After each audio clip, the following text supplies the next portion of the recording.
प्रिय साथियों नमस्कार। मैं दिलेश्वर भट्ट आज का हार्दिक स्वागत करता हूं, अभिनंदन करता हूं आपके अपने परिवार स्मार्ट पेस एकेडमी पर। साथ ही मैं आशा करता हूं कि आप लोग स्वस्थ होंगे, मस्त होंगे, जबरदस्त होंगे और अपनी तैयारी में सजग रूप से बने होंगे।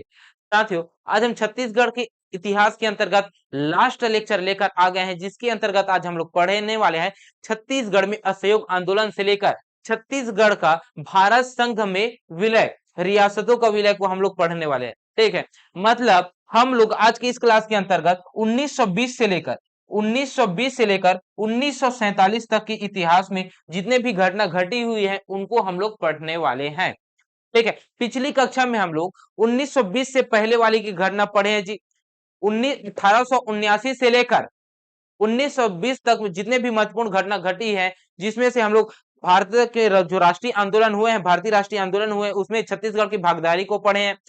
उसके साथ ही साथ आज के इस क्लास के अंतर्गत भारतीय राष्ट्रीय आंदोलन में छत्तीसगढ़ का योगदान पढ़ने वाले हैं, जो कि 1920 से लेकर 1947 तक, मतलब 17 वर्षों तक के जो इतिहास में घटना घटी हुई है उन्हीं को ही हम लोग पढ़ने वाले हैं। ठीक है, तो चलिए भाई, आज की इस क्लास के अंतर्गत हम लोग क्या क्या टॉपिक पढ़ने वाले हैं इसे हमें देख लेना चाहिए। तो आज के अंतर्गत हमारा टॉपिक होने वाला है छत्तीसगढ़ में असहयोग आंदोलन का प्रभाव। ये जो छत्तीसगढ़ में असहयोग आंदोलन है ये बहुत ही महत्वपूर्ण है, क्योंकि इनका जो समय और काल देखेंगे तो यह 1920 से लेकर 1929 तक ये चलेगा जी। और इन्हीं के ही दौरान छत्तीसगढ़ में असहयोग आंदोलन के दौरान बहुत सारे गतिविधियां करेंगे जी, जिसमें से छत्तीसगढ़ के नेता यहाँ पे भाग लेंगे। और भाग लेने के अलावा यहाँ पे छत्तीसगढ़ में इसका प्रभाव पड़ेगा, जिसके अंतर्गत जो सरकारी पद हैं उससे क्या करेंगे जी, उससे बहिष्कार करेंगे, सरकारी पदों को, उपलब्धियों को बहिष्कार करेंगे। और जो विद्यालय उद्यालय रहेगा उसका भी क्या करेंगे, बहिष्कार करेंगे, वकालतों का बहिष्कार करेंगे। इन सभी तथ्यों को हम लोग किसके अंतर्गत पढ़ेंगे, छत्तीसगढ़ में असहयोग आंदोलन के दौरान पढ़ेंगे जी। ठीक है, इसके बाद हम लोग क्या करेंगे जी, इसके बाद हम लोग स्वराज पार्टी का गठन पढ़ेंगे, 1922 में हुआ है, इसी के ही अंतर्गत राष्ट्रीय झंडा सत्याग्रह हम लोग पढ़ेंगे 1923 में, सविनय अवज्ञा आंदोलन पढ़ेंगे, गांधी इरविन समझौता पढ़ेंगे। और साथ ही साथ हम लोग द्वितीय सविनय अवज्ञा का फेज चालू हो जाता है इन्हीं गांधी इरविन समझौता के न मानने के बाद। गांधी जी का क्या देखने को मिलेगा, छत्तीसगढ़ में द्वितीय आगमन देखने को मिलेगा। ठीक है, इसके अलावा रायपुर में जो षड्यंत्र केस हुआ है उसके अंतर्गत क्या क्या घटना घटी है उसको हम लोग देखेंगे। भारत छोड़ो आंदोलन का छत्तीसगढ़ में क्या प्रभाव रहा है, भारत संघ में छत्तीसगढ़ के रियासतों का विलय हम लोग पढ़ने वाले हैं। जो छत्तीसगढ़ में आगामी एग्जाम हुए हैं, पिछले एग्जाम हुए हैं, उसको अगर देखें तो इन टॉपिकों से प्रश्न पूछे गए, इस वजह से इन टॉपिकों को मैं आप लोगों को पढ़ा रहा हूं साथियों। ठीक है, जो कि ये महत्वपूर्ण है, इस वजह से इनसे भी और प्रश्न पूछे जा सकते हैं, कि इस प्रकार के प्रश्न पूछे जाए उस प्रकार के मैं आप लोगों को पढ़ाने वाला हूं साथियों। ठीक है, तो चलिए भाई, पहले हम लोग प्रारंभ करेंगे कहां से, छत्तीसगढ़ में असहयोग आंदोलन से। कहां से, छत्तीसगढ़ में असहयोग आंदोलन से। ठीक है, ये जो छत्तीसगढ़ में असहयोग आंदोलन है, या फिर अगर देखें तो असहयोग आंदोलन का प्रारंभ कब से देखते हैं, तो 1 अगस्त 1920 को, कब से, 1 अगस्त 1 अगस्त 1920 से इनका प्रारंभ होता है। जिनकी अध्यक्षता कौन करता है, अब लाला लाजपत राय छत्तीसगढ़ में असहयोग आंदोलन का अध्यक्ष कौन करेगा। वैसे तो कहाँ का, कलकत्ता में विशेष अधिवेशन प्रस्ताव लाया जाता है, जिसकी अध्यक्षता कौन करता है, तभी तो उसकी अध्यक्षता में प्रस्ताव लाएगा तो समर्थन देंगे, उसके बाद ये क्या होगा, असहयोग आंदोलन प्रारंभ होगा। पहले छत्तीसगढ़ में नहीं है, ये जो घटना बता रहा हूं ये पहले क्या है, इनका शुरुआत की बता रहा हूं। ठीक है, जिसमें से लाला लाजपत राय, लाला लाजपत राय और लाला राजपत राय के अध्यक्षता में कलकत्ता में विशेष अधिवेशन बुलाया जाएगा, जिसमें से प्रस्ताव रखागा कि हमें क्या करना है जी, हमें असहयोग आंदोलन प्रारंभ करना है। जिस अधिवेशन को प्रस्तुत करेंगे वो अधिवेशन नागपुर अधिवेशन में क्या मिलेगा, उसको समर्थन दिया जाएगा। तो नागपुर अधिवेशन में समर्थन देंगे, जिसी का ही हमारे छत्तीसगढ़ में, जो छत्तीसगढ़ के जो भाग लिए रहते हैं वो जो नेता है वो यहाँ पे भाग लेंगे। तो वो कौन कौन से नेता हैं जिन्होंने छत्तीसगढ़ में असहयोग आंदोलन में समर्थन दिया था, तो आपको जवाब आना चाहिए। पहला है पंडित पंडित सुंदरलाल शर्मा, पंडित रविशंकर शुक्ल, सीएम ठक्कर, पंडित रवि शंकर शुक्ल, पंडित सुंदरलाल शर्मा, सुंदर लाल शर्मा। ठीक है, ये हो गया। इसके अलावा सीएम सीएम ठक्कर, एक और याद रखिए, उसका नाम क्या है? नारायण राव मेघावाले। कौन सा है? नारायण राव मेघावाले। क्या नाम है? नारायण राव मेघावाले है जी। ये क्या है? नेताओं ने भाग लिया था, छत्तीसगढ़ के जो नेताएं हैं उन्होंने इस समर्थन में भाग लिया था, जिसका प्रभाव हमारे छत्तीसगढ़ में पड़ेगा। ये हमारे छत्तीसगढ़ में आएंगे तो छत्तीसगढ़ में ऑब्वियसली बात है कि इनका भी प्रभाव पड़ेगा। तो छत्तीसगढ़ में क्या क्या प्रभाव पड़ेगा? तो वकालत का क्या करेंगे जी? परित्याग करेंगे। छत्तीसगढ़ में पहला प्रभाव पड़ेगा, वकालत का परित्याग करेंगे, जिसमें से बाजीराव कृदंत। कौन जी? बाजीराव कृदंत। ये बहुत सारे हैं जी, इसमें तो लिखना वकालत का त्याग परित्याग पहले आएंगे। तो वकालत का, वकालत के पहले हम लोग क्या देखते हैं? वकालत से पहले हम लोग विधानसभा देखेंगे। तो प्रांतीय विधानसभा का परित्याग कौन करेगा? बाजीराव कृदंत करेंगे, जो कि धमतरी के थे। ठीक है। इसके अलावा यादव राव देशमुख, नारायणपुर के जो परिषद है उसमें इनका क्या होगा? परित्याग होगा जी। ठीक। इन्हीं दौरान 1921 में, कब? 1921 में, 1921 में क्या होगा जी? राष्ट्रीय नेता, राष्ट्रीय नेता का आगमन होगा। और राष्ट्रीय नेता का आगमन होता है, जिसमें से नेता का क्या नाम था? नेता का नाम था डॉक्टर राजेंद्र प्रसाद। कौन था? डॉक्टर राजेंद्र राजेंद्र प्रसाद। इसके अलावा सुभद्रा कुमारी चौहान। कौन सा? सुभद्रा सुभद्रा कुमारी चौहान। ठीक है। इसके अलावा श्री रामाचार्य। कौन सा? श्री गोपालाचार्य, श्री रामाचार्य गोपालाचार्य, राम गोपालाचार्य। कौन सा है? श्री राम गोपालाचार्य है जी। ठीक। इनका आगमन होता है हमारे छत्तीसगढ़ में यही दौरान। ठीक है। तब क्या करेंगे जी? वकालत का परित्याग करेंगे। और वकालत का परित्याग करने वाले स्थानों में से बहुत हमारे छत्तीसगढ़ में फेमस था बिलासपुर, रायपुर और दुर्ग, राजनांदगांव। यहाँ से सर्वाधिक क्या थे? वकालत करने वाले थे। जिसमें से बिलासपुर की बात की जाए तो बिलासपुर में किसने वकालत का परित्याग किया था? रायपुर में किसने परित्याग किया था? दुर्ग में किसने परित्याग किया था? वही अगर देखे राजनांदगांव में किसने परित्याग किया था? तो देखिए जी, दुर्ग से आपको याद रखना है, उसका नाम है घनश्याम सिंह गुप्त। कौन सा है? घनश्याम सिंह गुप्त, घनश्याम सिंह गुप्त। और घनश्याम सिंह गुप्त के अलावा आपको याद रखना है रत्नाकर झा। कौन सा? रत्नाकर रत्नाकर झा याद रखना है। ठीक है। तो देखिए जी, दुर्ग से संबंधित वाले राजनेता है घनश्याम सिंह गुप्त और रत्नाकर झा। राजनांदगांव से संबंधित है ठाकुर प्यारे लाल। कौन सा है? ठाकुर ठाकुर प्यारे लाल। ठीक है। इसके अलावा आपको याद रखना है कौन सा? बलदेव प्रसाद मिश्र। कौन सा? बलदेव बलदेव प्रसाद मिश्र, प्रसाद मिश्र। ठीक है साथियों। इसके अलावा रायपुर से किसने परित्याग किया था जी वकालत का? तो एक नाम याद रखना है, पंडित रामदयाल तिवारी। कौन सा? पंडित रामदयाल तिवारी, पंडित रामदयाल तिवारी। एक और नाम याद रखिए रायपुर से, वो कौन सा है जी? यादव राव देशमुख। कौन सा है? यादव राव देशमुख, यादव राव देशमुख। ठीक है। कौन सा है? यादव राव देशमुख है।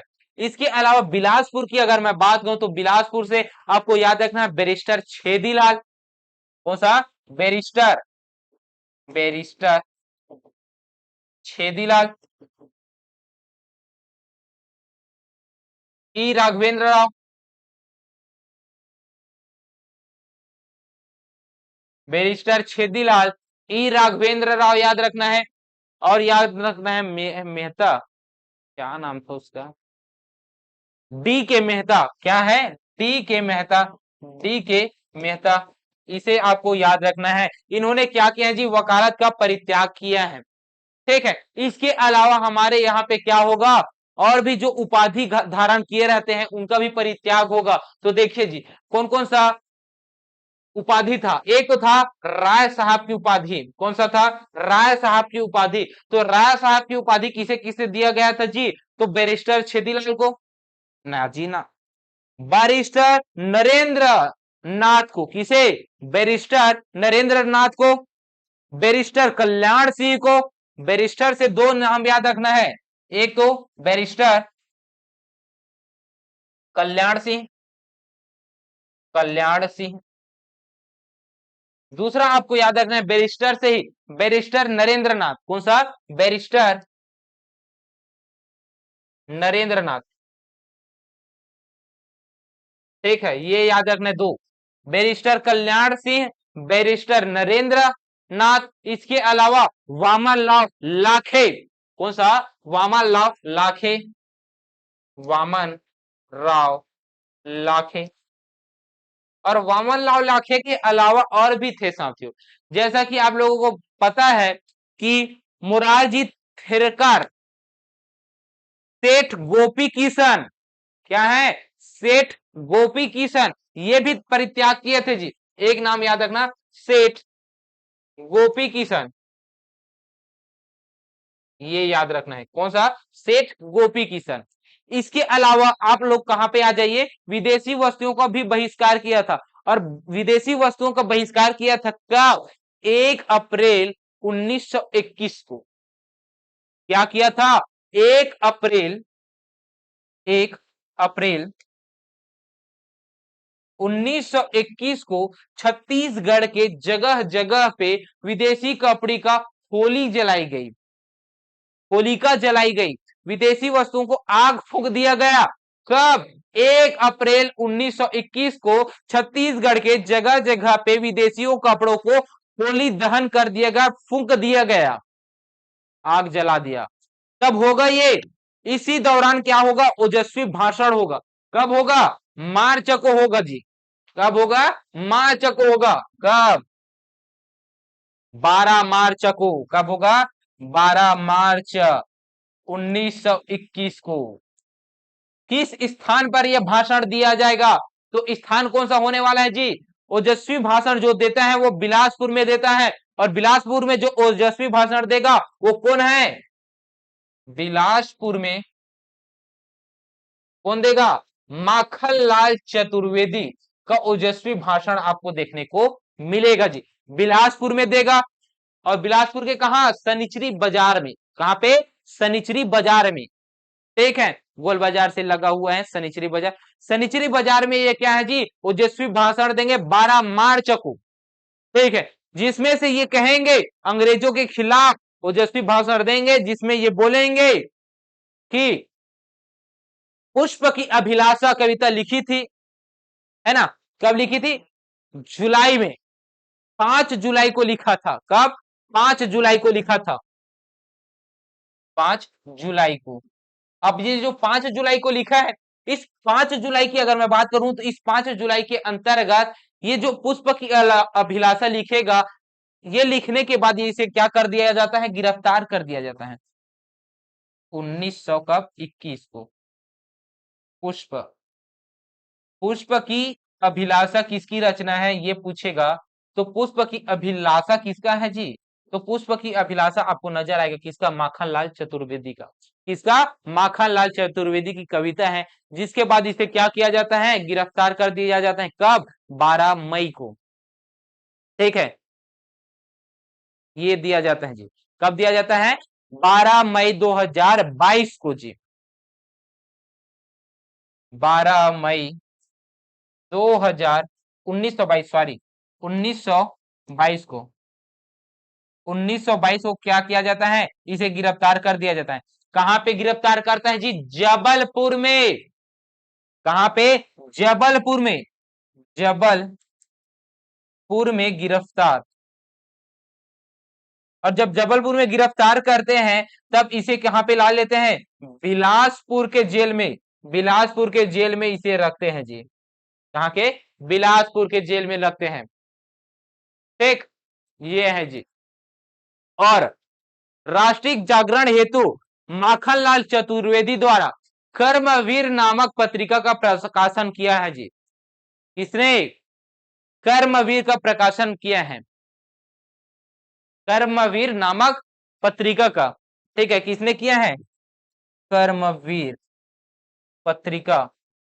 कर्मवीर पत्रिका का प्रकाशन किसने किया है अगर पूछे तो कर्मवीर पत्रिका का प्रकाशन करने वाला कौन है, तो वो है माखनलाल चतुर्वेदी है जी। ठीक है, कौन है, माखनलाल चतुर्वेदी है। तो माखनलाल चतुर्वेदी ने भारतीय राष्ट्रीय आंदोलन में छत्तीसगढ़ में असहयोग आंदोलन के दौरान बहुत ही उन्नत कार्य किए हैं जी। ठीक है, इसके बाद आगे देखते हैं, सत्याग्रह आश्रम का भी क्या किया गया, गठन किया जाएगा। जिसमें से अगर देखें तो सत्याग्रह आश्रम किस तिथि में गठित किया गया, तो 7 फरवरी 2021 को। कब, 7 फरवरी 2000 ही नहीं कर रहा है साथियों, 1921 को पंडित सुंदरलाल के शर्मा के द्वारा, किसके द्वारा, पंडित सुंदरलाल शर्मा के द्वारा, सुंदरलाल शर्मा के द्वारा क्या किया गया है जी, सत्याग्रह आश्रम की स्थापना की है। कहां पे, रायपुर पे। कहां पे, रायपुर में स्थापना किया है। किस स्थान पे, रायपुर में। ठीक, ये आपको पता होना चाहिए, सत्याग्रह आश्रम की स्थापना की गई है। ठीक है, इन्होंने कार्यवास के दौरान इसी समय क्या करेंगे, जब आश्रम का निर्माण करेंगे तो इसको क्या हो जाएगा, गिरफ्तार कर लेंगे, गिरफ्तार कर लेंगे। और जब गिरफ्तार करेंगे तो ये क्या करते हैं जी, जेल में रहेंगे। कहां पे, जेल में रहेंगे। और जेल में रहेंगे तो जेल में क्या करेंगे जी, ये श्री कृष्ण जन्म स्थान नामक पत्रिका का संपादन कर देंगे। क्या है, श्री कृष्ण श्री कृष्ण नामक पत्रिका, श्री कृष्ण नामक पत्रिका का क्या कर देंगे, संपादन कर देंगे। ठीक है, ये है। इन्होंने क्या किया है जी, इन्होंने बहुत ही महत्वपूर्ण अपना योगदान दिया है। ठीक, इसके अलावा उपवास करेंगे जी, उपवास रखेंगे। असहयोग आंदोलन के दौरान उपवास रखा जाएगा, जिसके अंतर्गत देखे तो यहाँ पे आपको क्या देखने को मिलेगा जी, राजनांदगांव के बैरिस्टर छबीलाल चौबे ने, किसने, राजनांदगांव के छबीलाल चौबे ने इस आंदोलन में प्रभावित होकर 21 दिनों तक भूख हड़ताल किया है। किसने, राजनांदगांव के छबीलाल चौबे ने, किसने, छबीलाल चौबे ने उपवास किए हैं जी। कितने दिनों तक उपवास किया है, तो दिन आपको याद रखना है, 21 दिन। 21 दिन तक भूखे रहे हैं। ठीक, कौन जी, छबीलाल चौबे। ठीक, इसके अलावा और क्या करेंगे जी, इसके अलावा जो राष्ट्रीय विद्यालय था, सरकारी विद्यालय था, उसको क्या करेंगे, बहिष्कार करेंगे। क्या करेंगे, बहिष्कार करेंगे। तो हमारे छत्तीसगढ़ में इसका बहिष्कार होगा क्या, ना जी ना। राष्ट्रीय विद्यालय की स्थापना होगा, क्या होगा, राष्ट्रीय विद्यालय की स्थापना होगा जी। तो उसी को देखते हैं। तो राष्ट्रीय विद्यालय की स्थापना होगा, क्या होगा, राष्ट्रीय विद्यालय की स्थापना होगा। ये जो आंदोलन है इससे प्रभावित होकर छात्रों ने क्या किया जाएगा, सरकारी संस्थाओं को त्याग दिया जाएगा। सरकारी जो स्कूल हो गए उसको त्याग देगा। अब सरकारी स्कूल को त्याग दिया तो हमारे यहाँ पे भी तो कुछ होना चाहिए ना। तो 5 फरवरी 1921 को, कब, 5 फरवरी 1921 को, 5 फरवरी 1921 को रायपुर में एक राष्ट्रीय विद्यालय की स्थापना किया जाएगा। कहां पे, किस स्थान पे जी, स्थान होगा कौन सा, तो स्थान आपको याद रखना है रायपुर। ठीक है, क्या किया जाएगा, राष्ट्रीय विद्यालय की स्थापना किया जाएगा। ठीक, ये आपको याद रखना है। माधवराव सप्रे के द्वारा रायपुर में पहली महिला पाठशाला की स्थापना किया जाएगा। इसके द्वारा माधव राव सप्रे द्वारा छत्तीसगढ़ में प्रथम प्रथम महिला, कौन सा, प्रथम महिला पाठशाला की स्थापना किया जाएगा। ठीक है, पाठशाला की स्थापना किया जाएगा, ये आपको देखने को मिलेगा। ठीक, इसके अलावा क्या याद रखना है जी, अपनी अलग अलग जगहों में अलग अलग विद्यालय की स्थापना करेंगे, जिसमें से रायपुर में माधवराव सप्रे, कहां पे, रायपुर में कौन है जी, माधवराव सप्रे हो गए रायपुर में। रायपुर में कौन, माधवराव सप्रे। ठीक, वही अगर बात करें बिलासपुर की, तो बिलासपुर में याद रखना है, बिलासपुर में कौन जी, तो बिलासपुर में याद रखना है बद्रीनाथ साव, कौन सा, बद्रीनाथ साव। वही आगे अगर देखें तो राजनांदगांव में ठाकुर प्यारेलाल, कहां पे, राजनांदगांव पे ठाकुर प्यारेलाल, ठाकुर प्यारेलाल। इसके अलावा धमतरी में कौन है जी, तो धमतरी से संबंधित एक व्यक्ति है जिसका नाम है बाबू छोटेलाल श्रीवास्तव, कौन सा है, बाबू छोटेलाल श्रीवास्तव। ठीक है, ये आपको याद होना चाहिए। ठीक है, इतना आपको याद होगा, तो आगे बढ़ते हैं। जी हाँ बिल्कुल साथियों, चलिए आगे बढ़ते हैं। उसके अलावा जंगल सत्याग्रह होता है, क्या होता है, जंगल सत्याग्रह होता है। और असहयोग आंदोलन के दौरान बहुत सारे सत्याग्रह भी होते हैं, है ना, जिसमें से अगर देखें तो असहयोग आंदोलन के दौरान जंगल सत्याग्रह होगा, किस तिथि में होगा, ये अगर आपको पता होगा तो एक बार कमेंट करके बताएं ये कि तिथि कौन सा है। अगर नहीं है तो मैं बताता हूं, 21 जनवरी 1922, कब, तिथि है 21 जनवरी 1922। ये क्या होंगे जी, जंगल सत्याग्रह होगा। ठीक, किस स्थान पर होगा, तो स्थान है सिहावा, कौन सा है, सिहावा है। और सिहावा कहां पे आता है, धमतरी पे, कहां पे, धमतरी पे। सिहावा क्या है जी, महानदी का उद्गम स्थल है।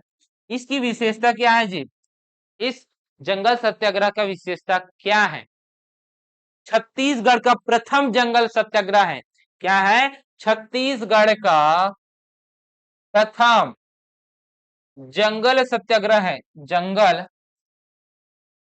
सत्याग्रह है, क्या है, छत्तीसगढ़ का प्रथम जंगल सत्याग्रह है, जिसका नेतृत्व किसने किया है, बाबू छोटेलाल श्रीवास्तव, बाबू छोटेलाल छोटेलाल श्रीवास्तव। इसके अलावा पंडित सुंदरलाल शर्मा, सुंदर लाल शर्मा, ठीक है, इन्होंने किया है जी। इसके अलावा नारायण राव मेघावाले को याद रखना है जी। ठीक है, अब एक कारण बताइए जी कि किस कारण से यह जंगल सत्याग्रह हुआ, तो कारण अगर सुने तो सरकार द्वारा बनाए गए जो वन कानून था, कौन था, वन कानून, जो कि बिगाड़ी था, वो अल्प मजदूरी में कार्य करने के लिए विश्व किए जाने वाले विरोध में शुरू हो गया जी। अब थोड़ी ना कम पैसे में कानून, जो वन कानून है उसमें थोड़ी पैसे में काम थोड़ी ना करेगा ना, मजदूर कम कीमत पे अधिक काम थोड़ी ना करेगा, तो उसका विरोध करेगा। तो इस वजह से क्या करेगा जी, ये जंगल सत्याग्रह होगा। तो कानून के किसके ऊपर, वन कानून के ऊपर होगा, वन कानून, वन कानून के ऊपर ये क्या करेंगे, जंगल सत्याग्रह करेंगे। ठीक है, जो कि असहयोग आंदोलन के दौरान होता है। और असहयोग आंदोलन की अगर मैं बात करूं तो असहयोग आंदोलन का समापन कब होता है, तो असहयोग आंदोलन का समापन होता है चौरा चौरी कांड से होता है। कब से होता है, चौरा चौरी कांड से होता है। उत्तर प्रदेश के गोरखपुर में, कहां पे? उत्तर प्रदेश के, यूपी के गोरखपुर, कहां पे? उत्तर प्रदेश के गोरखपुर के समीप क्या है जी? एक गांव है जिसका नाम क्या है? चौरा, चौरी चौरा गांव, चौरा चौरी चौरा गांव। कौन सा है?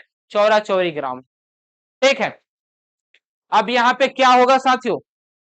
यहां पे 4 फरवरी को, कब? 4 फरवरी 1922 को,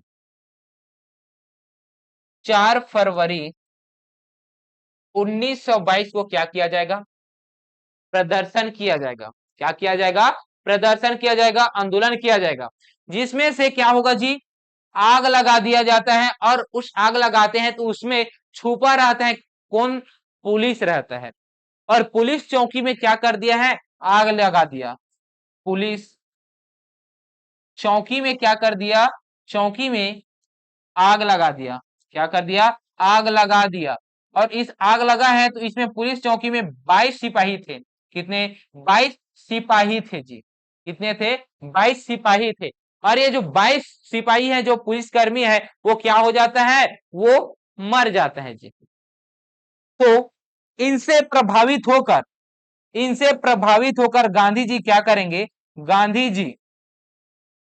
गांधी जी क्या करेंगे जी? तो गांधी जी 12 फरवरी को, कब? 12 फरवरी को, 12 फरवरी को क्या करेंगे? ये बारदोली में एक प्रस्ताव लाएंगे। बारदोली में प्रस्ताव लाएगा जिसमें ये बोलेंगे कि मैं अपने असहयोग आंदोलन को वापस लेता हूं। इसमें कहता है? बरदोली में कहता है। ठीक है, बरदोली में कहता है जी। और बरदोली में कहता है वापस लेते हैं बरदोली में, तब ये क्या होंगे? ये अब असहयोग आंदोलन समाप्त हो जाता है। तो असहयोग आंदोलन जब समाप्त होता है, तब इसके बाद क्या होगा जी? गांधी जी के इस निर्णय से आहत पहुंच जाएगा बाकी लोगों को, और जब आहत पहुंचेगा तो स्वराज पार्टी का गठन होगा। क्या होगा? स्वराज पार्टी का गठन होगा। तो स्वराज पार्टी का गठन देख लेते हैं जी। ये जो स्वराज पार्टी का गठन है, यह कब होता है? 1922 में होता है। तो 1922 में कांग्रेस के गया अधिवेशन में, कब? गया अधिवेशन के बाद चित्रंदन दास मोतीलाल नेहरू ने राष्ट्रीय स्तर पर स्वराज पार्टी का गठन किया गया, और जिसमें से छत्तीसगढ़ में रायपुर, बिलासपुर में स्वराज दल की स्थापना की, शाखाओं की स्थापना हुआ।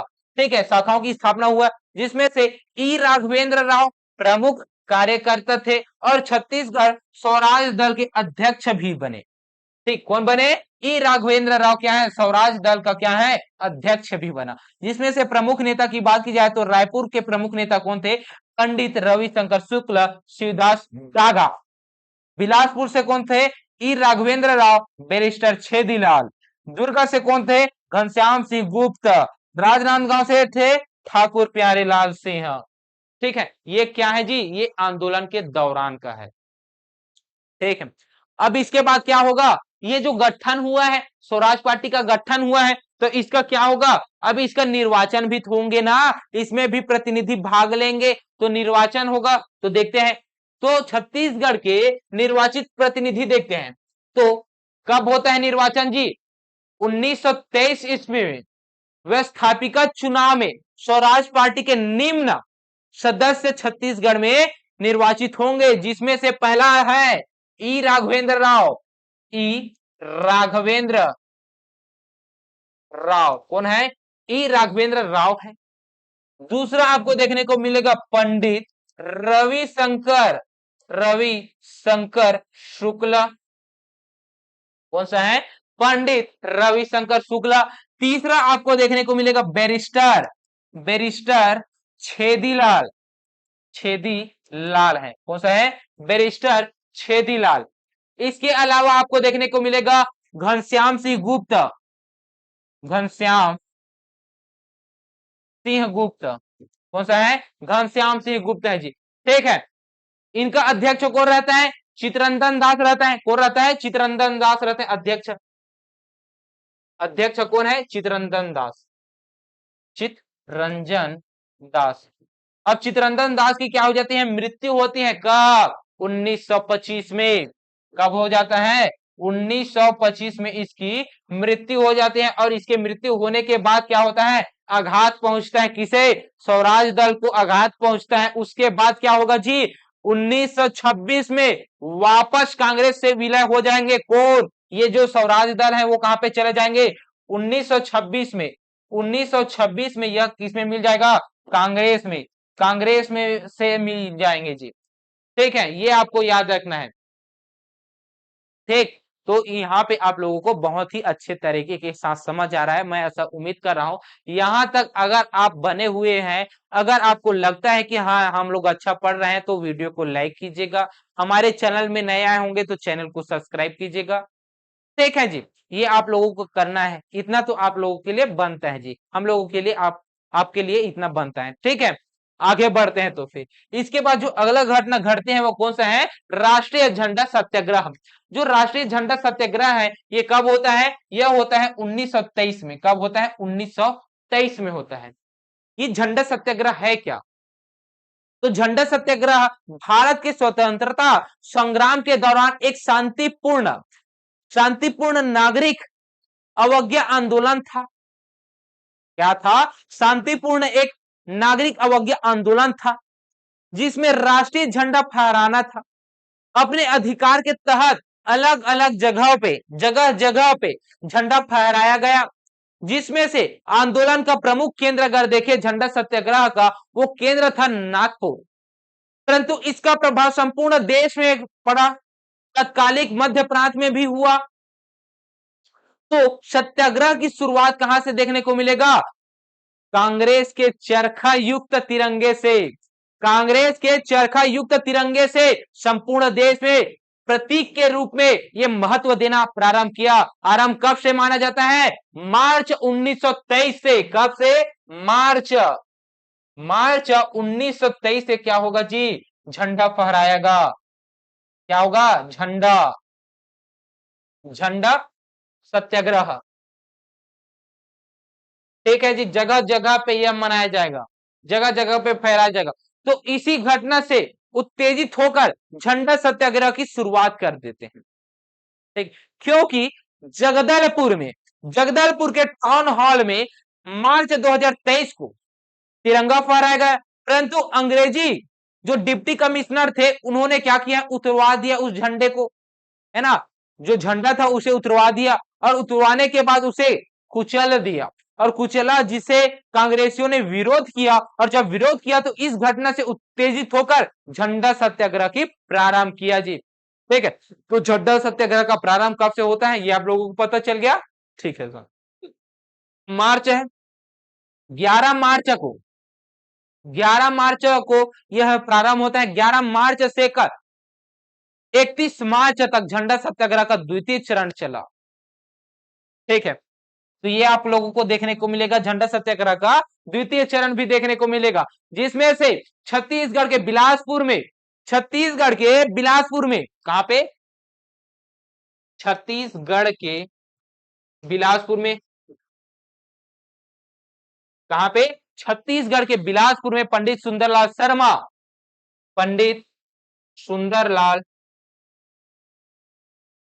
शर्मा, किसके द्वारा?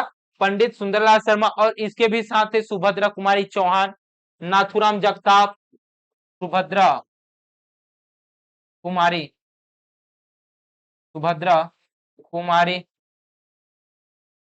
नथुलाल लाल जगताप।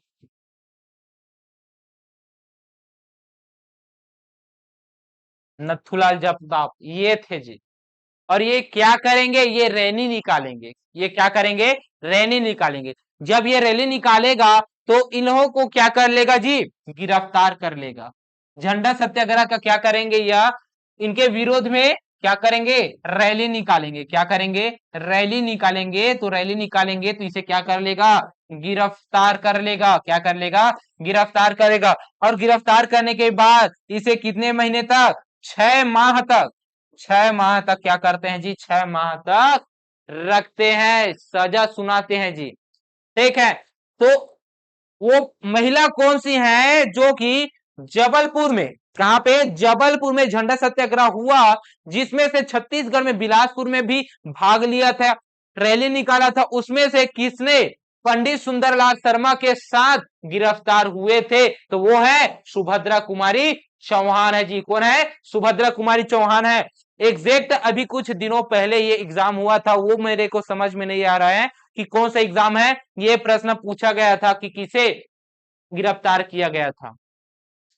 ठीक है, एक है जमुनालाल बजाज। जमुनालाल बजाज, नीलकंठ देशमुख तथा महात्मा भगवानी दीन। कौन? भगवानी दीन आंदोलन का नेतृत्व किया, और नेतृत्व का आंदोलन किया। तो उसके बाद कौन आ जाते हैं? इनका गिरफ्तार होता है। तो गिरफ्तारी के बाद यहां पे वल्लभ भाई पटेल आ जाएंगे। क्या है? वल्लभ भाई पटेल आ जाएंगे और इस आंदोलन का नेतृत्व करेंगे। ठीक है, झंडा सत्याग्रह का, क्योंकि सभी को तो गिरफ्तार गिरफ्तार करते जा रहे हैं जी। तो कौन आएगा? वल्लभ भाई पटेल आएंगे। कौन आएगा? वल्लभ भाई पटेल, और ये आंदोलन का क्या करेंगे? नेतृत्व करेंगे। ठीक है, और नागपुर में जुलाई 1923 में अखिल भारतीय कांग्रेस समिति की एक सभा बुलाएंगे, जिसमें से झंडा सत्याग्रह को समर्थन देने के लिए प्रस्ताव पारित किया गया। ठीक, ये आप लोगों को पता होना चाहिए। ठीक साथियों, इन्हीं के साथ झंडा सत्याग्रह समाप्त होता है। अब आगे बढ़ते हैं, कौन सा इवेंट है उसे देखते हैं।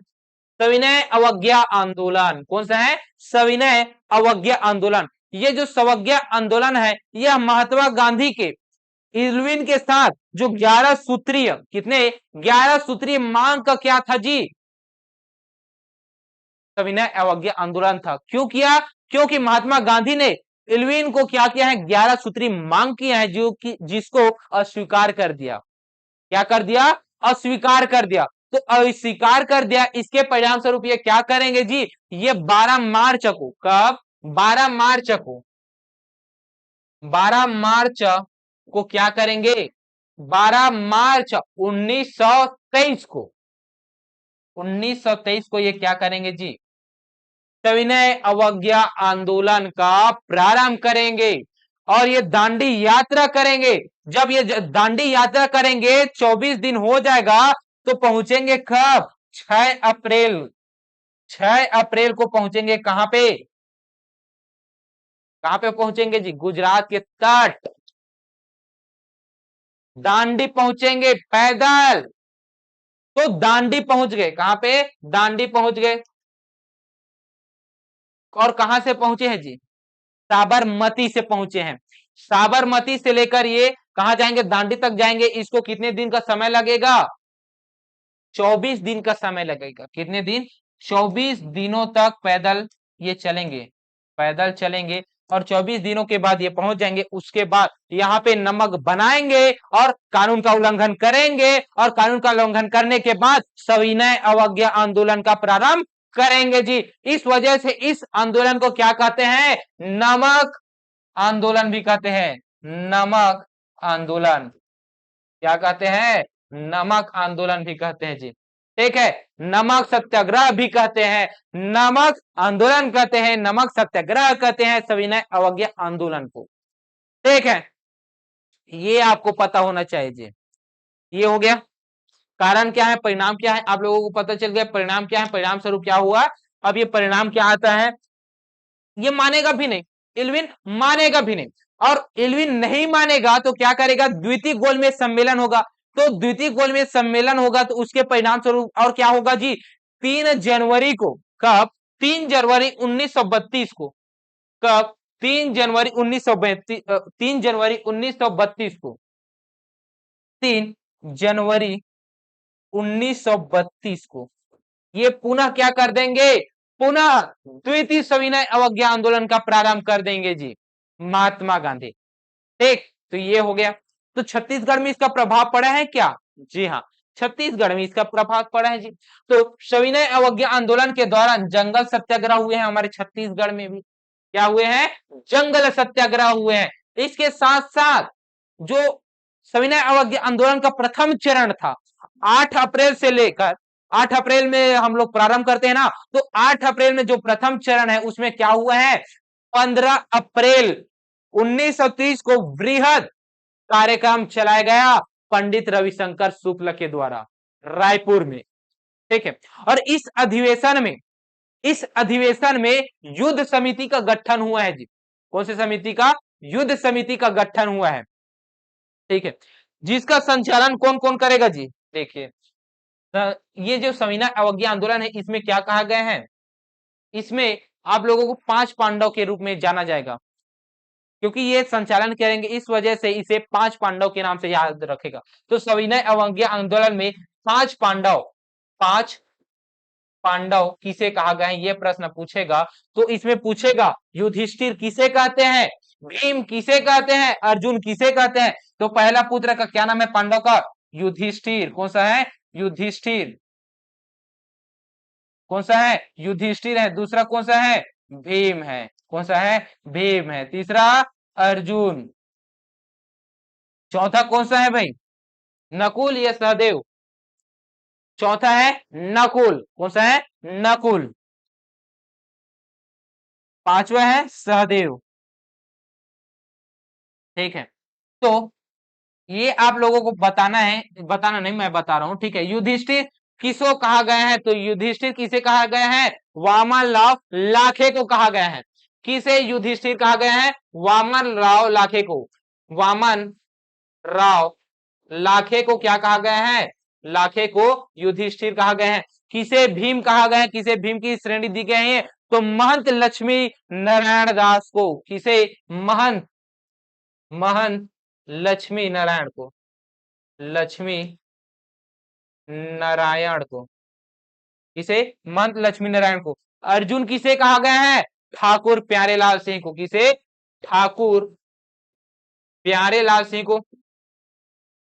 ठाकुर प्यारेलाल सिंह को कहा गया है जी। ठीक है, इसके अलावा नकुल किसे कहा गया है? तो मौलाना अब्दुल रऊफ को कहा गया है। किसे कहा गया है? मौलाना अब्दुल रऊफ को। किसे? अब्दुल रऊफ को कहा गया है। सहदेव, सहदेव की बात की जाए तो सहदेव किसे कहा है? शिवदास डागा को कहा गया है। किसे कहा गया है? शिवदास डागा को। शिवदास डागा को कहा गया है। किसे कहा गया है? शिवदास डागा को कहा गया है। ठीक है, तो ये 5 पांडव कहा गए थे असहयोग सॉरी सविनय अवज्ञा आंदोलन के दौरान। ठीक है, और सविनय अवज्ञा आंदोलन के ही दौरान हमारे छत्तीसगढ़ में जगह जगह पर क्या किया जाएगा? जंगल सत्याग्रह होगा, जिसमें से अगर देखे तो पहला जो देखने को मिलेगा वो है गट्टा सिल्ली जंगल सत्याग्रह। गट्टा सिल्ली जंगल सत्याग्रह कब प्रारंभ होता है? तो ये प्रारंभ होता है जून 1930 को। किस स्थान पर? गट्टा सिल्ली में होता है। ये गट्टा सिल्ली कहाँ पे है? धमतरी पे है। इसका नेतृत्व किसने किया है? छोटे लाल श्रीवास्तव ने किया है, नारायण राव ने किया है, नथुजी जगताप ने किया है। ठीक है, इसके बाद अगला जो जंगल सत्याग्रह होता है वो होता है मोलबना पोड़ी जंगल सत्याग्रह, जो कि प्रारंभ होता है कब? 24 जुलाई 1923 को होता है। किस स्थान पर है जी? तो मोहलबना पोड़ी दुर्ग में है। ये नरसिंह अग्रवाल ने किया है इसका नेतृत्व। ठीक है, इसके अलावा और भी देखते हैं साथियों। रुद्री नवगांव जंगल सत्याग्रह। रुद्री नवगांव जंगल सत्याग्रह का प्रारंभ कब से होता है? तो यह होता है 12 अगस्त 1923 को होता है। किस स्थान पर होता है? रुद्री नवगांव में होता है, जो कि धमतरी जिले पे स्थित है। जिसका नेतृत्व किसने किया है? छोटे लाल श्रीवास्तव ने किया है, नाथूजी जगताप ने किया है, नारायण राव मेघावाले ने किया है। यह सबसे बड़ा भीषण सत्याग्रह था। सबसे बड़ा भीषण सत्याग्रह था, क्योंकि पुलिस द्वारा मिंटू कुम्हार नामक व्यक्ति का मृत्यु दे दिया। मिंटू कुम्हार। तो रुद्री नामक जंगल सत्याग्रह में किसकी मृत्यु हुई है? किस व्यक्ति की? मिट्टू कुम्हार की हुई है। सुंदरलाल शर्मा, नारायण राव, नथुजी जगताप, अन्य राजनेताओं को गिरफ्तार कर दिया, और गिरफ्तार होने के बाद प्रथम टोली के नेता छोटे लाल श्रीवास्तव ने इस आंदोलन का नेतृत्व किया है जी। ठीक है, तो अगला देखेंगे वो कौन सा सत्याग्रह है? लभरा जंगल सत्याग्रह। ये जो लभरा जंगल सत्याग्रह है, इसका प्रारंभ होता है 8 सितंबर 1930 को। कब होता है? 8 सितंबर 1930 को होता है, जो कि किस स्थान में होता है? लभरा में होता है। लभरा कहाँ पे है? महासमुंद में है। जिसका नेतृत्व कौन करेंगे? अलीम मर्दिन गिरी करेंगे, आनंद करेगा जी, श्यामलाल करेगा। ठीक है, इसके बाद अगला सत्याग्रह देखते हैं जंगल सत्याग्रह, जिसमें से कमोरा जंगल सत्याग्रह देखने को मिलेगा। कौन सा जंगल सत्याग्रह तमोरा, जो कि 9 सितंबर 1930 को होगा। इसका नेतृत्व किस स्थान पर होगा? तमोरा महासमुंद में होगा। नेतृत्व करता कौन है? बालिका दयावती। इसका शंकर लाल, यतन लाल। इस आंदोलन के दौरान बालिका दयावती नामक महिला ने अंग्रेज अनुभागीय अधिकारी को तमाचा मार दिया। किसने मारा है जी? बालिका दयावती नामक महिला ने, बालिका दयावती नामक महिला ने थप्पड़ मार दिया, ठीक है, अंग्रेजों को। तो पोड़ीग्राम जंगल सत्याग्रह हुआ अगला। कब हुआ है जी? प्रारंभ कब हुआ है? तो अक्टूबर 1930 में हुआ है। किस स्थान में हुआ है? पोड़ीग्राम सीपत में हुआ है, ठीक है, जिसका नेतृत्व किसने किया है? रामाधार दुबे ने किया है। किसने किया है? रामाधार दुबे ने किया है जी, ठीक है। अगला जंगल सत्याग्रह है बांधाखार जंगल सत्याग्रह। कौन सा है? बांधाखार जंगल सत्याग्रह। ये इनका जो प्रारंभ होता है वो होता है 1930 में होता है। कौन से स्थान में रहा है? बांधाखार, कोरबा में इसका होता है जी जंगल सत्याग्रह। इसका नेतृत्व कौन करेंगे? मनोहर लाल शुक्ल करेंगे। कौन करेगा? मनोहर लाल शुक्ला करेगा। सारंगगढ़ जंगल सत्याग्रह होता है जी, और सारंगगढ़ जंगल सत्याग्रह होता है जिसका प्रारंभ होता है 1930 में। किस स्थान पर होता है? रायगढ़ में होता है। इसका नेतृत्व कौन करते हैं? धनीराम करता है। जगत राम कुंवर भान करता है इसका नेतृत्व। किसका? सारंगगढ़ जंगल सत्याग्रह का, ठीक है। इसके अलावा देखते हैं साथियों, द्वितीय सविनय अवज्ञा आंदोलन के दौरान, वो तो प्रथम सविनय अवज्ञा आंदोलन था, अब द्वितीय सविनय अवज्ञा आंदोलन के दौरान और कौन कौन सा जंगल सत्याग्रह हुए हैं? तो छुई खदान जंगल सत्याग्रह हुए हैं। कौन सा? छुई खदान जंगल सत्याग्रह। यह 1938 में हुआ है। किस स्थान पर हुआ है? छुई खदान राजनांदगांव पे हुआ है। अब ये राजनांदगांव नहीं है, अब आता है कहां पे? खैरागढ़। छुई खदानगढ़ नहीं, छुई खदान खैरागढ़, छुई खदान खैरागढ़ गंडई में आता है, ठीक है, ये याद रखना। नेतृत्व किसने किया है? समारू बरई ने किया है। किसने किया है? समारू बरई ने किया है, ठीक है। बरदा टोला भद्रा टोला जंगल सत्याग्रह की बात करूं तो इसका प्रारंभ हो रहता है 1939 को, और किस स्थान में होता है? भद्रा टोला राजनांदगांव पे होता है। इसका नेतृत्व रामाधीन गोंड करता है। कौन करता है? रामाधीन गोंड करता है। आंदोलन में 21 जनवरी 1949 को जंगल सत्याग्रह में रामाधीन शहीद हो जाते हैं। ये है जी सत्याग्रह, ठीक है। इसके बाद जो अगला हमें देखने को मिलेगा वो कौन सी घटना है, इसे हम लोगों को देखना है। जो अगली घटना है वो कौन सा है? गांधी इरविन समझौता है। कौन सा है? गांधी इरविन समझौता है। ये जो गांधी इरविन समझौता है ये 5 मार्च 1931 को क्या करते हैं? महात्मा गांधी और तत्कालिक वायसराय लॉर्ड इरविन के बीच समझौता होता है, और इस समझौते के मध्य में क्या होगा जी? सविनय अवज्ञा आंदोलन को समाप्त कर दिया जाता है, जिसमें से कांग्रेस का द्वितीय गोलमेज सम्मेलन होता है ना, जिसमें से प्रमुख मुद्दे बने जाएंगे, सहमति भी मिलेगा। तो हिंसा पैदा करने के मामले में दोषी राजनेताओं को कैदियों से तुरंत रिहाई देना है, जी हाँ। और तट के किनारे जो स्थित गांव है उस गांव के लोगों को क्या किया जाएगा? नमक बनाने का अधिकार प्रदान किया जाएगा, ठीक है। इसके अलावा सत्याग्रहों की जब जब की गई संपत्तियों को वापस किया जाएगा। विदेशी कपड़े शराब की दुकानें पर शांतिपूर्ण ढंग से रोक लगाने की अनुमति, कांग्रेस पर लगे प्रतिबंधों को हटाना और सभी जारी किए गए अध्यादेशों को वापस लेना, ये क्या था? गांधी इरविन समझौता का प्रमुख मुद्दा था, जिसमें से सहमति बनी। और इनसे असहमत होकर क्या करेंगे जी? पुनः पुनः क्या कर देंगे? द्वितीय सविनय अवज्ञा का आंदोलन कर देंगे। और द्वितीय सविनय अवज्ञा आंदोलन कब से प्रारंभ होता है? 28 दिसंबर 1931 को। कब तो होता है? 28 दिसंबर 1931 को। कब होता है? 28 दिसंबर 1931 को होता है। और गांधी जी क्या करेंगे? भारत वापस आएंगे। भारत वापस आएंगे तो 1 जनवरी को कांग्रेस कार्य समिति के आंदोलन को दोबारा शुरू कर देगा, ठीक है, जिसमें से आंदोलन के प्रमुख नेताओं को जो भाग लिए थे उन सभी को गिरफ्तार कर लिया जाएगा और आगा खां पैलेस में रख दिया जाएगा, पूना के, है ना। तो क्या करेंगे जी? अब यहां पे गांधी जी तो हो गए गिरफ्तार, है ना। अब कहां पे है? यरवदा जेल में है। कहां पे है? यरवदा जेल में है। कहां पे है? आमरण अनशन करेंगे वहां पे। अब यरवदा जेल में पूना में है। अब पूना में क्या करेंगे? 20 सितंबर को। कब? 20 सितंबर 1932 को। 20 सितंबर 1932 को।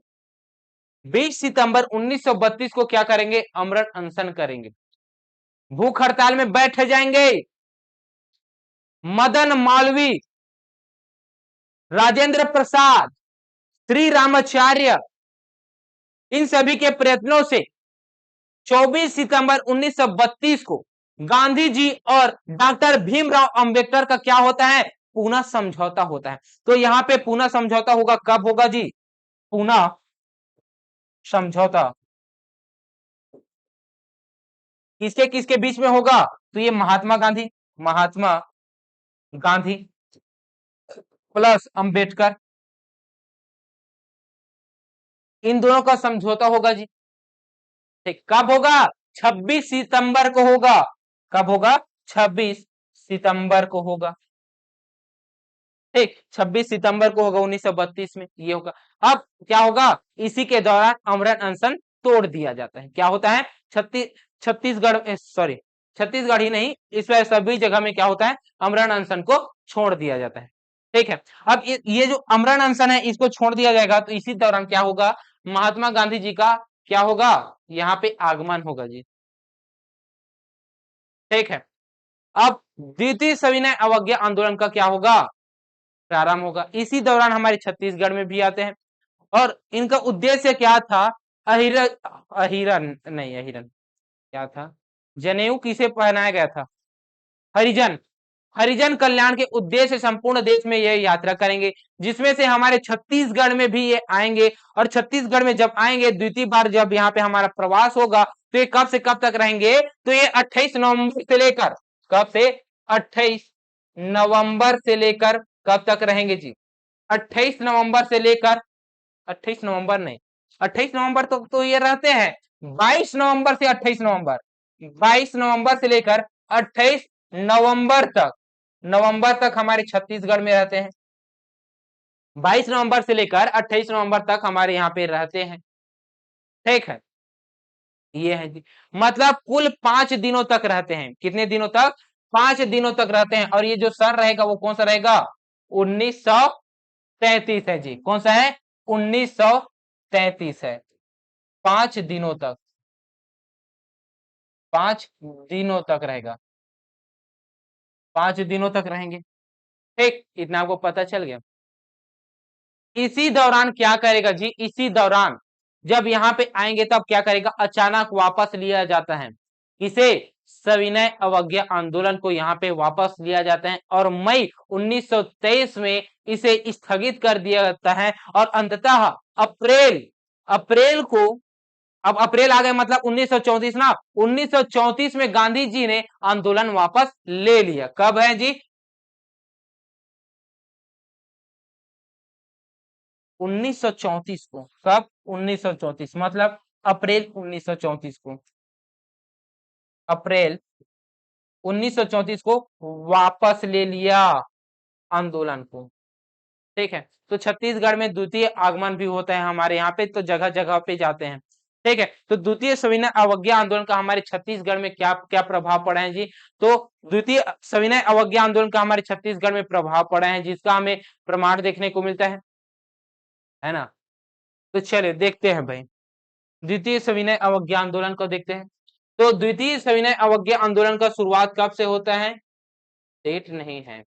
द्वितीय सविनय अवज्ञा आंदोलन का शुरुआत कब से माना जाता है?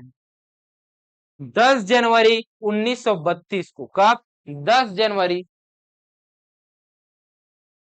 1932 को। छत्तीसगढ़ में इसका प्रभाव पड़ रहा है ना, तो छत्तीसगढ़ में आंदोलन के दौरान कुछ 8 डिक्टेटरों की नियुक्ति की गई है और ये जो 8 डिक्टेटर हैं इनका नाम निम्न अनुसार है।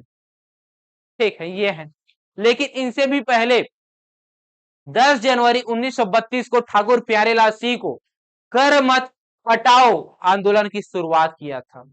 इस आंदोलन में जुर्म प्यारेलाल सिंह है और इस प्यारेलाल सिंह को क्या किया जाता है, गिरफ्तार कर लिया जाता है। जब गिरफ्तार करते हैं तो गिरफ्तार करने के बाद ये क्या होगा जी, सवेदय आंदोलन में छत्तीसगढ़ में संचार हेतु अब यहाँ पे पंडित सुंदरलाल शर्मा आ जाएंगे और इसे क्या करेगा, 14 जनवरी को प्रथम डिटेक्टर की नियुक्ति किया जाएगा और 14 जनवरी को प्रथम डिटेक्टर के रूप में आएगा। उसी दौरान 14 जनवरी से लेकर 23 जनवरी तक यहाँ पे क्या होगा, पेशावर दिवस के रूप में आयोजित होगा। ठीक है, जिसमें से कुल 8 डिटेक्टरों की नियुक्ति किया जाएगा और ये जो 8 डिटेक्टर है ये कुछ इस प्रकार से हैं, जिसमें से पंडित सुंदरलाल शर्मा प्रथम डिटेक्टर है, द्वितीय है पंडित सुंदरलाल, अच्छा पहला है रविशंकर शुक्ल, दूसरा है पंडित सुंदरलाल शर्मा, तीसरा है शंकर राव गनौद वाले, श्रीमती राधाबाई, राधाबाई प्रथम महिला डिटेक्टर है, राधाबाई, माधव प्रसाद परगनिया, राम नारायण मिश्र, ब्रह्मदेव दुबे और लक्ष्मी नारायण है जी।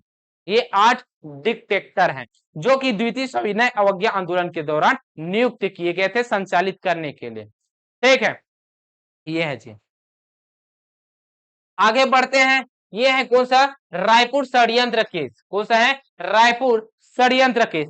ये जो रायपुर षड्यंत्र केस है इसको करने वाला कौन था जी, नेतृत्व किसने किया है, परसराम सोनी ने। किसने, परसराम सोनी ने, परसराम सोनी ने। किसने किया है, परसराम सोनी ने किया है। और ये जो परसराम सोनी है ये क्या करते हैं जी, विस्फोट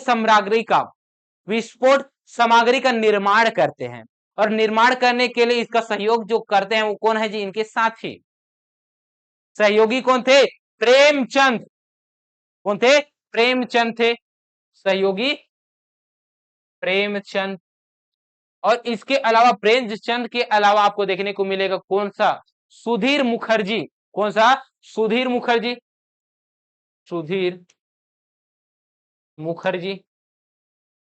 इसके अलावा और कौन देखने को मिलेगा, और दशरथ चौबे हैं। कौन है, दशरथ चौबे हैं, दशरथ चौबे हैं, ये दशरथ चौबे हैं, ये सहयोगी थे जी इनके। तो क्या होता है, शिवनंदन नामक क्या करते हैं, अंग्रेजों को बता देते हैं जी, पुलिस को बता देते हैं। शिवनंदन नामक व्यक्ति क्या करेंगे, शिवनंदन नामक व्यक्ति क्या करेंगे, पुलिस से मिल जाएगा। और पुलिस से जब मिलेंगे तो ये क्या होगा जी, 15 जुलाई को, कब, 15 जुलाई को, 15 जुलाई 1942 को क्या होगा, 15 जुलाई 1942 को 7 साल की सजा सुना देगा और पंडित सुंदरलाल के प्रयासों से इन्हें रिहा भी करा दिया जाएगा। ठीक था, तो ये है रायपुर षड्यंत्र केस जो कि होता है कब, 15 जुलाई 1942 को होता है। ठीक, एक योजना बनाई जा रहा था कि विस्फोट करना है करके। ठीक है, जो कि गिरफ्तार हुए थे आंदोलन के दौरान, जो भी व्यक्ति गिरफ्तार हुए थे, राजनेता गिरफ्तार हुए थे, उन्हीं को ही छुड़वाने के लिए, दीवार को फोड़ने के लिए विस्फोट सामग्री का निर्माण कर रहे थे। परशुराम के नेतृत्व में ये रायपुर षड्यंत्र केस आया था जी। ठीक है, 1942 में अगला जो इवेंट होता है वो कौन होता है, भारत छोड़ो आंदोलन 1942 में होता है, जो इसका प्रभाव हमारे छत्तीसगढ़ में भी देखने को मिलता है, जिनका संचालन हमारे छत्तीसगढ़ में भी किया जाता है। ठीक है, भारत छोड़ो आंदोलन का संचालन छत्तीसगढ़ के विभिन्न स्थानों पर किया जाएगा। तो विभिन्न स्थान में किया है, ये तो है ना। इनसे पहले अखिल भारतीय संघ द्वारा, कांग्रेस द्वारा 8 अगस्त 1942 को बंबई में ऐतिहासिक ग्वालियर टैंक में बैठक होता है। और जब बैठक होते हैं तो उसमें क्या करते हैं, भारत छोड़ो प्रस्ताव लाया जाता है। तो भारत छोड़ो प्रस्ताव को यहाँ पे अगस्त में ही, 8 अगस्त में ही क्या कर दिया जाता है, स्वीकार कर लिया जाता है। और 9 अगस्त से ही भारत छोड़ो आंदोलन का शुरुआत हो जाता है भारत में। ठीक है, जिसमें से बंबई में बैठक हुए हैं, छत्तीसगढ़ के प्रतिनिधि भी वहां पे गए हैं, जिसमें से पंडित रविशंकर शुक्ल प्रमुख थे, लक्ष्मी नारायण दास था, ये आपको याद रखना है। ठीक है, उसके अलावा कुंज बिहारी अग्निहोत्री, ये आपको याद रखना है। ठीक है, जिसी का ही प्रयोग हमारे छत्तीसगढ़ में भी होगा। तो भारत छोड़ो आंदोलन का संचालन छत्तीसगढ़ के विभिन्न स्थानों पर भी देखने को मिलेगा, जो कि नेताओं के रूप में है।